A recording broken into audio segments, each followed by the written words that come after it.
सांगली मिरज कुपवाड शहर महानगरपालिका माहिती व जनसंपर्क विभाग सांगलीच्या मुख्य बाजारपेठ भागातील नागरी समस्यांवर आयुक्तांचा ऑन द स्पॉट आढावा, पेठभाग व सराफकट्टा परिसराची प्रत्यक्ष पाहणी, स्वच्छतागृहे, पार्किंग आणि अतिक्रमणाबाबत तातडीने उपाययोजना करण्याचे आयुक्त सत्यम गांधी यांचे आदेश।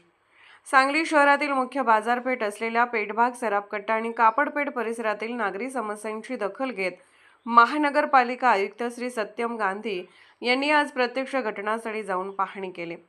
स्थानिक नागरिक आणि व्यापाऱ्यांच्या तक्रारी समजून घेत आयुक्तांनी संबंधित विभागांना या समस्यांवर तातडीने तोडगा काढण्याचे निर्देश दिले आहेत। सराफकट्टा आणि भाजी मंडई परिसरात खरेदीसाठी येणाऱ्या महिला व पुरुषांची गैरसोय टाळण्यासाठी सुसज्ज स्वच्छतागृहे उभारणे आणि अस्तित्वातील स्वच्छतागृहांची तातडीने दुरुस्ती करण्याच्या सूचना आयुक्तांनी दिल्या। भाजी मंडई आणि व्यापारी पेठेत साचणाऱ्या कचऱ्याचे वेळीच संकलन करण्यासाठी मुख्य स्वच्छता अधिकाऱ्यांना विशेष नियोजन करण्याच्या सूचना दिल्या। पावसाळ्याच्या पार्श्वभूमीवर ड्रेनेज लाईन, गटारी आणि रस्त्यावरील इतर तांत्रिक अडचणींची पाहणी करून दुरुस्ती कामाचा आढावा घेण्यात आला। या पाहणी दौऱ्यात आयुक्तांसोबत लोकप्रतिनिधी आणि महापालिकेच्या विविध विभागांचे वरिष्ठ अधिकारी उपस्थित होते।